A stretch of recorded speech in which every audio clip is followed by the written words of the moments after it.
April 1945, a desolate, mud-choked thoroughfare meandered through the skeletal remains of a decimated German village somewhere deep within Bavaria. The propaganda machinery of the Third Reich had meticulously crafted a narrative of absolute terror. American forces would execute prisoners without hesitation, gun them down in mass graves, brutalize them unspeakably, and abandon their corpses as carrion for scavenging birds. This was the apocalyptic prophecy the Reich had systematically implanted into the consciousness of every German woman as enemy forces inexorably tightened their encirclement. So when Helga's physical strength finally abandoned her completely, when her body surrendered to exhaustion and collapsed into the spring-soaked mud, rendered entirely unable to perceive any sensation below her waistline, her traveling companions steeled themselves for execution alongside her. They had traversed the landscape for 4 consecutive days through the catastrophic disintegration of a nation in its death throes, brutally assaulted by their own withdrawing Wehrmacht soldiers who condemned them for the unforgivable transgression of choosing survival over death. Yet when the American medical corpsmen witnessed Helga's grotesquely contorted spinal column and heard her agonized screams reverberate across the devastated farmland, they did not raise their weapons in execution. They did not avert their eyes in callous indifference. Instead, they launched themselves toward her position at full sprint, their medical equipment bags rhythmically striking against their hips as they ran. The acrid smell of burnt cordite permeated the atmosphere. Distant artillery exchanges rumbled ominously like the death rattle of a dying thunderstorm. And in that precise moment, every carefully constructed belief these women harbored regarding their adversaries began collapsing as comprehensively and absolutely as the 1,000-year Reich that had fabricated those elaborate falsehoods. This was not manufactured propaganda designed to manipulate perception. This was warfare's inexplicable capacity for mercy, and its profound implications would haunt their consciousness for the remainder of their existence. The thoroughfare consisted of nothing except glutinous mud and fragmented stone debris. April rainfall had transformed the terrain into thick, soup-like brown viscosity. Each forward step represented a monumental struggle against the elements. The calendar year read 1945, and the German nation was experiencing systematic disintegration across all fronts. 12 German women advanced in an irregular, ragged formation. Their professional backgrounds included nursing, secretarial administration, and telecommunications operations. Every individual had provided essential services to the German military apparatus during the conflict. Now they existed as prisoners of war, marching under armed escort toward an American collection facility somewhere within the Bavarian countryside. Their garments were thoroughly torn and begrimed with accumulated filth. Several women possessed no footwear whatsoever.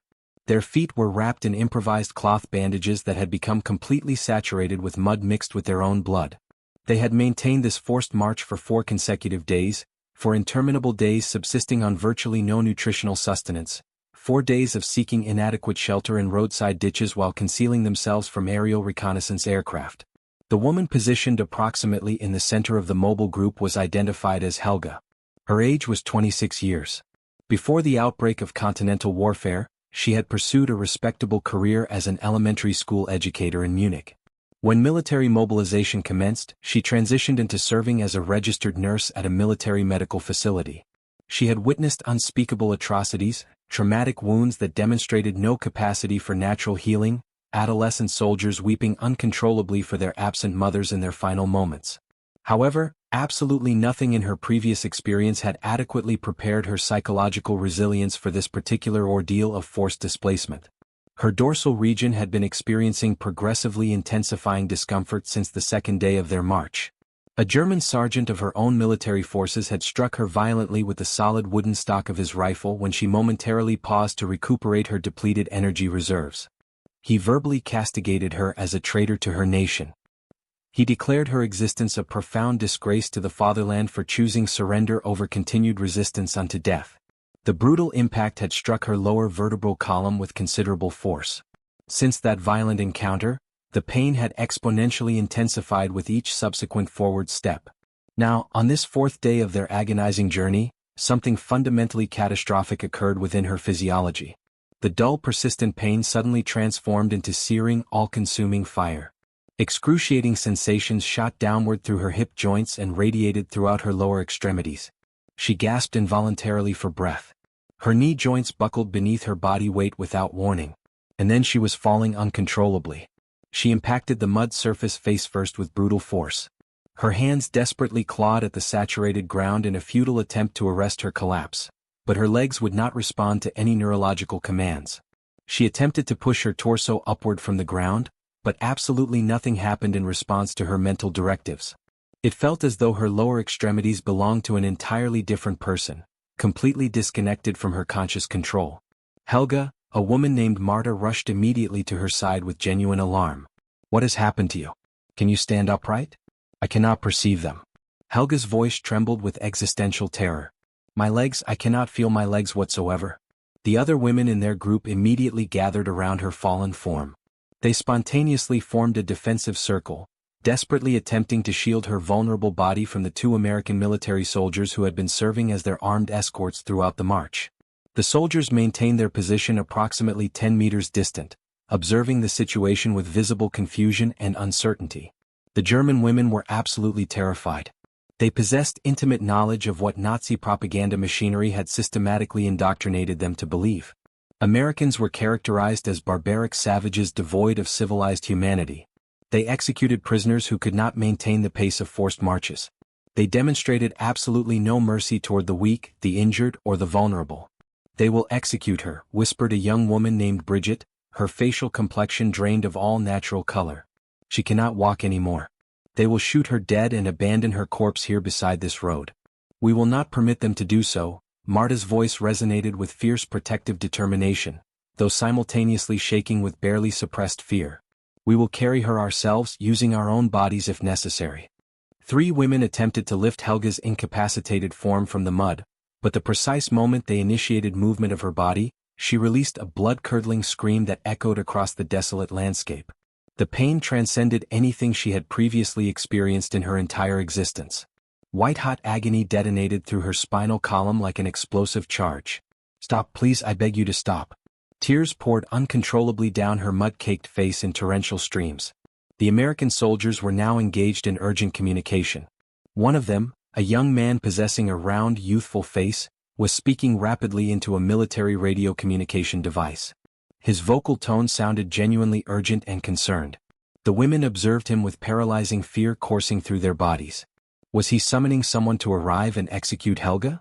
Was he filing an official report that a prisoner could not continue the forced march? The women possessed no comprehension of the English language whatsoever. They could not possibly know that the soldier was actually calling desperately for emergency medical assistance. They could not possibly know that his voice was saturated with genuine human concern, not calculated cruelty. They only knew what years of systematic indoctrination had taught them with relentless repetition. Americans were monstrous beings devoid of human compassion. And now their friend lay utterly helpless in the cold mud, completely unable to move, waiting passively for the monsters to determine her ultimate fate. The spring wind carried the acrid smell of smoke from a burning village located somewhere nearby. Somewhere in the distant landscape, artillery bombardment continued rumbling ominously. The war was approaching its final conclusion. But for these 12 women, what they believed to be the worst moment of their entire lives was just beginning its terrible unfolding. Or so they believed with absolute conviction. The mechanical sound of an engine abruptly broke through the tense silence. A military jeep materialized on the road, bouncing violently over the broken, uneven ground. It came to an abrupt stop approximately 15 meters from their group's position. 2 men leaped out with practiced efficiency. They wore distinctly different uniforms compared to the combat soldiers. White cloth armbands with vivid red crosses were wrapped conspicuously around their sleeves. Medical supply bags hung from their shoulders with professional efficiency. These were not combat infantry soldiers. These were battlefield medics. The women pressed even closer together in their protective formation. Marta positioned her own body directly in front of Helga, preparing to protect her injured friend with her own physical form if such desperate action became necessary. "Stay back," she commanded in German, her voice trembling with terror. "Please stay back from her." The medics did not understand her linguistic utterances, but they understood her fear with perfect clarity. The younger one, a man with dark curly hair and remarkably kind eyes, raised both hands in a universal gesture of peaceful intention. He moved slowly, carefully, deliberately, like someone cautiously approaching a frightened wild animal that might bolt at any sudden movement. He spoke in English. His tone was soft, calm, and remarkably gentle. The women could not understand his actual words, but the underlying meaning was perfectly clear through his body language and vocal inflection. He was communicating, "I am not here to inflict harm upon you." The older medic, a man with gray hair and wire-rimmed glasses, knelt down directly in the mud without any hesitation whatsoever. He did not appear to care in the slightest that the saturated ground was soaking through his uniform trousers. He looked directly at Helga and pointed at his medical bag, then gestured toward her body. He made a gentle, reassuring gesture with his hands. "Examination, assistance, help." Marta looked desperately at the other women surrounding her. What genuine choice did they actually possess? If they refused medical intervention, the soldiers might enforce it by military authority. If they physically fought against assistance, they would inevitably lose any confrontation. Slowly, reluctantly, with profound apprehension, she stepped aside. The young medic moved to Helga's side with professional purpose. He knelt beside her in the cold mud. At this proximity, the women could see his face with complete clarity. He looked profoundly tired. Dark semicircles hung prominently under his eyes. He had probably been working without adequate sleep for multiple consecutive days, treating wounded soldiers from both sides of the conflict indiscriminately. But when he looked directly at Helga, his expression was genuinely gentle. He smiled at her, a real, authentic smile, warm and sincerely reassuring. Helga stared at him through her tears with complete bewilderment. This was not the face of a monster from propaganda posters. This was the face of someone who genuinely wanted to provide help. According to official U.S. Army medical records from April 1945, American field medics operating in the European theater of operations treated over 47,000 German civilians and prisoners of war during the final weeks of the conflict. The military policy was explicit and unambiguous: treat all wounded individuals regardless of nationality, political affiliation, or military status. The young medic began his medical examination. His hands moved with practiced, professional skill. He checked Helga's pulse at her wrist and throat. He examined her eyes with a small penlight, checking pupillary response. He asked questions in English, watching her facial reactions intently, even though she could not understand his linguistic content. "Where does it hurt?" he asked, pointing systematically at different anatomical regions of her body. Helga pointed at her lower back with a trembling hand. "Here, the pain is concentrated here." The medic's face became serious and professionally focused. He spoke quickly to his partner in rapid English. The older man nodded with understanding and opened his medical bag with practiced efficiency. He extracted a syringe and a small glass bottle containing medication. The women gasped collectively. Several stepped forward instinctively, ready to intervene forcefully if necessary. But Bridget, who had worked as a pharmacy assistant before the outbreak of war, recognized the bottle immediately. "Morphine," she whispered with astonishment. "It is morphine, pain medicine." The young medic showed the syringe to Helga with transparent honesty. He pointed at her arm, then made a sleeping gesture with his hands. He was clearly communicating that this medication would help alleviate her pain significantly. Helga nodded weakly. She was too utterly exhausted to resist, too physically broken to fight. The needle slid into her arm with professional precision. Within mere minutes, the searing fire in her spine began to fade into tolerable numbness. For the first time in multiple days, she could breathe without experiencing excruciating agony with each respiration. The medic remained beside her throughout, continuously monitoring her physical condition. He held her hand gently, a complete stranger from the enemy nation, holding her hand in the mud. Later, Helga would write in her personal diary, "He held my hand like I was his own sister. I had been taught to hate him with every fiber of my being. Instead, I began to wonder who had lied to me." An ambulance vehicle arrived approximately 20 minutes later. It was a large truck with a vivid red cross painted prominently on its side panels. The back doors opened and 2 additional medics climbed out carrying a canvas stretcher between them.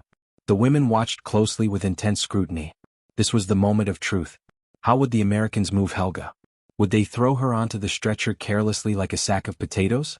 Would they drag her by her arms without concern for her injury? What happened next shocked them all profoundly. The medics worked with extreme, meticulous care. They spoke to each other in quiet, professional voices. The older medic with glasses gave detailed instructions. He pointed at Helga's spine and made careful, precise gestures. "Be gentle, keep her straight, do not twist her body under any circumstances." They rolled Helga onto her side slowly and deliberately.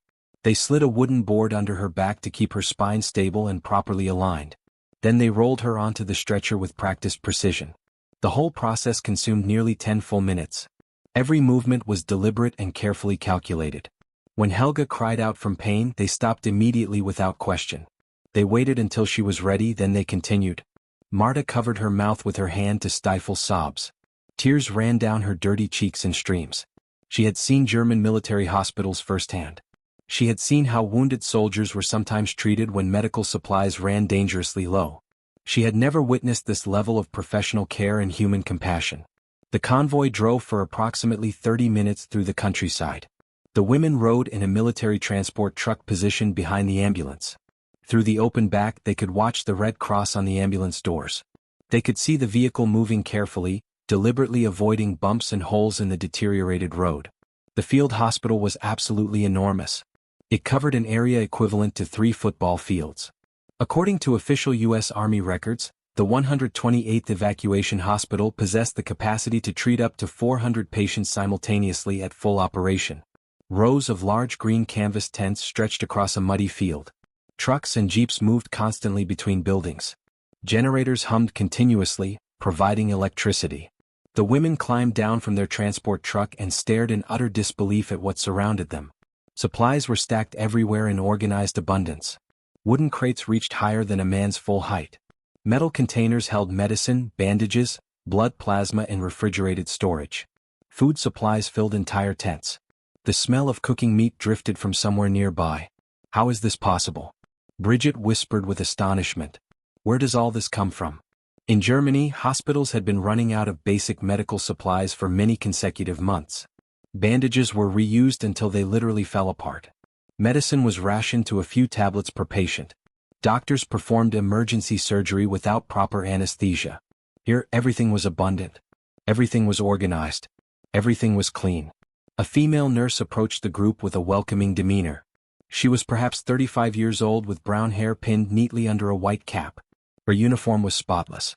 She smiled at the women and spoke in slow, careful English. When she realized they did not understand, she switched to gestures. She pointed at a nearby tent, then made a washing motion. Shower, clean clothes. The women followed her to the tent.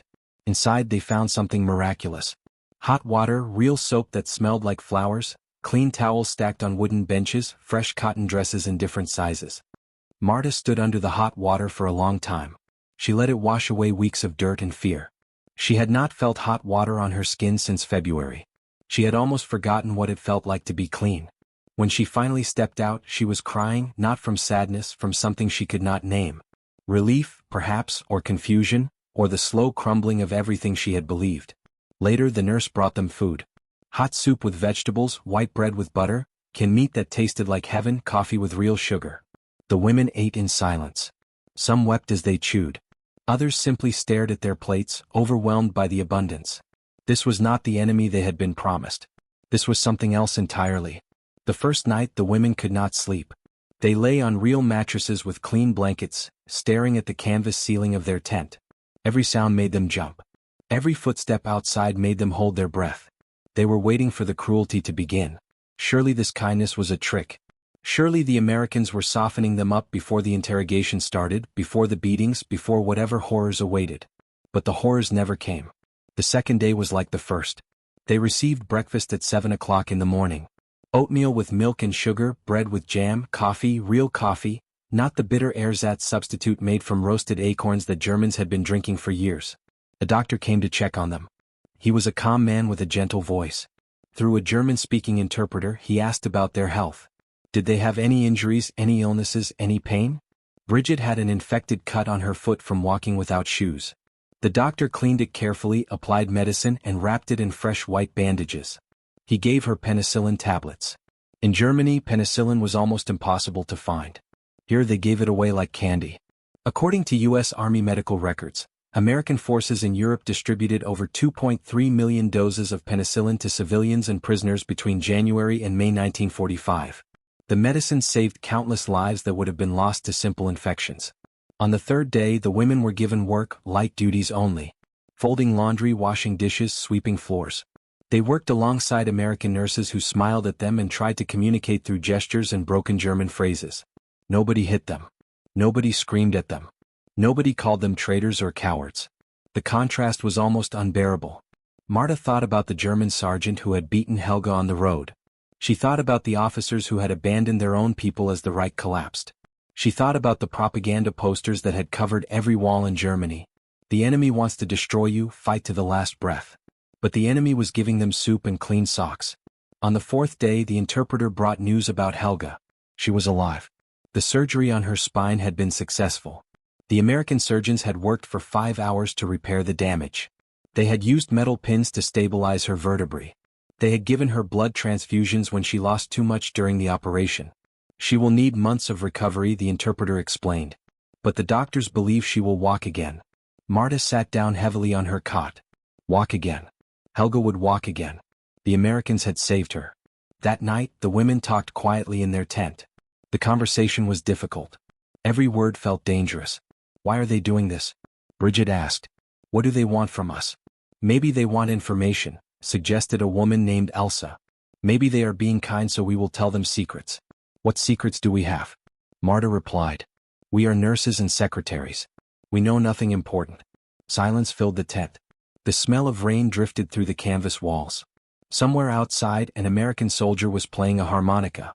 The melody was soft and sad. Finally, a woman named Gerda spoke. She was the oldest in the group, nearly 40 years old. She had worked as a telephone operator in Berlin before being evacuated west. Perhaps, she said slowly, they are kind because that is who they are. Perhaps we were told lies. Nobody answered, but nobody argued either. Gerda later wrote to her sister, we spent years hating shadows. The real Americans were nothing like the monsters in our heads. This truth is harder to carry than any defeat. The women were beginning to understand something painful. Their enemy had more humanity than their own leaders. And that realization would change them forever. But the greatest shock was still to come. 2 weeks passed. The women settled into a strange routine. Wake up, eat breakfast, work light duties, eat lunch, rest, eat dinner, sleep. The rhythm of captivity became almost normal. But they never stopped thinking about Helga. Every day Marta asked the nurses for news. Every day she received the same answer. Helga was recovering. Helga was stable. Helga was doing physical therapy. But they could not visit her yet. She was still in the intensive care section. Then, on the 15th day, the interpreter came to their tent with a smile on his face. Your friend wants to see you, he said. She has something to show you. Marta and Bridget followed the interpreter across the compound. The morning air was cool and fresh. Birds sang in the trees that surrounded the hospital. Spring flowers had begun to bloom in the fields beyond the fence. It was hard to believe that war still continued somewhere. They entered the recovery tent. Rows of beds lined both sides. American soldiers lay in most of them, wounded men recovering from battle injuries. Some were missing limbs. Others had bandages covering their faces. Nurses moved between the beds, checking on patients, adjusting equipment. And there, in a bed near the window, sat Helga. She looked thin and pale. Dark circles surrounded her eyes. But she was sitting up. She was awake. And she was smiling. Marta, Bridget. Her voice was weak but happy. Come closer. I want to show you something. They approached her bed. The interpreter stood nearby, ready to translate if needed. An American nurse watched from a few meters away. Helga pushed back her blanket. Slowly, carefully, she swung her legs over the side of the bed. Her feet touched the cold floor. She gripped the metal bed frame with both hands. And then she stood up. Her legs trembled. Her knuckles went white from gripping the frame. But she was standing on her own 2 feet, standing. Marta burst into tears. Bridget covered her mouth with her hands. The American nurse began to clap softly. The interpreter was grinning. According to U.S. Army surgical records, American doctors performed over 18,000 spinal operations in European theater hospitals during 1944 and 1945. The survival rate was 73%. The rate of restored mobility was 61%. Helga was among the lucky ones. They saved me, Helga whispered. The American doctors, they spent 5 hours fixing my spine. They gave me blood from their own soldiers. They sat with me when I cried at night. She took one small step, then another. The nurse moved closer, ready to catch her if she fell. But Helga did not fall. She walked 3 steps forward before exhaustion forced her to stop. 3 steps. It was a miracle. Marta hugged her friend gently, afraid of hurting her healing back. Tears soaked into Helga's hospital gown. I do not understand, Helga said quietly. We were told they were monsters. We were told they would let us die. Instead, they fought to save my life. The women sat together in silence for a long moment. Through the tent window they could see the American flag waving in the breeze. They could hear the sounds of the hospital around them, doctors giving orders, nurses comforting patients, the constant hum of generators providing electricity. Finally Bridget spoke. "We were lied to about everything." Helga nodded slowly. "The Reich told us to fear the Americans. But the only people who hurt me were Germans. That sergeant on the road, the officers who abandoned us, our own people." She looked down at her legs, her miracle legs. "The enemy gave me back my life," she said. "What does that make them? And what does that make us?" It was a question none of them could answer. But it was a question they would carry with them for the rest of their lives. The war was almost over. But for these women, a different kind of battle was just beginning, the battle to understand the truth. May 8, 1945. The war in Europe ended. Germany surrendered unconditionally. Church bells rang across the continent. Soldiers wept with relief. Civilians emerged from shelters and ruins, blinking in the spring sunlight. For the 12 German women at the American Field Hospital, the news arrived through the camp loudspeakers. An announcement in English, followed by cheering from the American staff. Then the interpreter came to their tent with a translation. "It is over," he said simply. "The fighting has stopped." The women sat in silence. They did not cheer. They did not cry. They felt nothing but emptiness. Their country had lost. Their cities lay in ruins. Their families were scattered across a broken nation. Everything they had known was gone. But mixed with the grief was something else. Something uncomfortable. Relief that the Americans had won.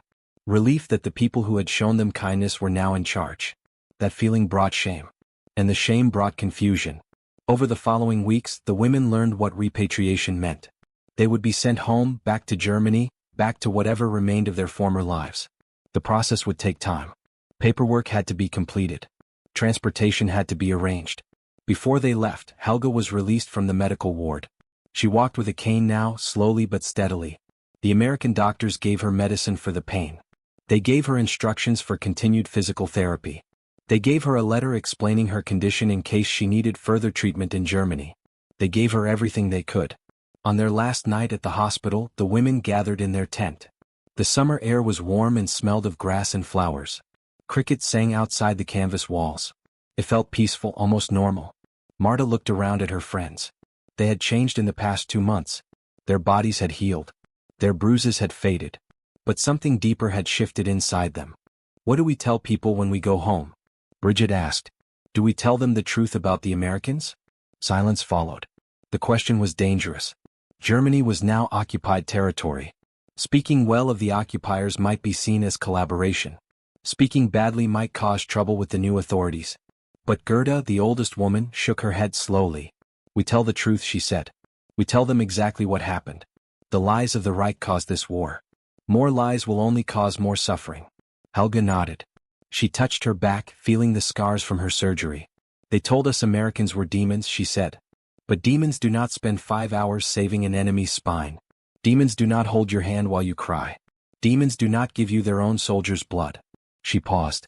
The sound of American soldiers laughing drifted from somewhere across the compound. Someone was playing music on a radio. A woman's voice sang in English, soft and sweet. "The real demons," Helga continued quietly, "were the ones who lied to us. The ones who told us to die rather than surrender. The ones who beat us for choosing to live." The women returned to Germany in July 1945. They found a destroyed nation, cities reduced to rubble, families torn apart, hunger and despair everywhere. But they carried something with them. A truth that no amount of destruction could erase. The enemy had shown them mercy. The enemy had shown them humanity. And that truth would stay with them forever. Helga lived until 1989. She became a teacher again after the war. She spent 40 years telling her students about the importance of questioning what they were told. In her final diary entry written 1 week before her death, she wrote, "Hatred is easy to teach. Compassion must be chosen. The Americans chose compassion when they had every reason to choose hatred. That choice saved my life and it changed my soul." That muddy road in Bavaria became more than just a place where a woman fell. It became a turning point, a moment when propaganda met reality and shattered into pieces. The 12 German women had been taught to fear their enemy above all else. Instead, they discovered that their enemy valued human life more than their own leaders did. The morphine injection, the careful surgery, the hot meals, the clean beds, these were not acts of war. They were acts of humanity. In the end, the most powerful weapon was not a bomb or a bullet. It was simple human kindness extended to those who expected only cruelty. That kindness broke through walls that hatred had built for years. Some truths are heavier than defeat, and some enemies become the ones who set you free.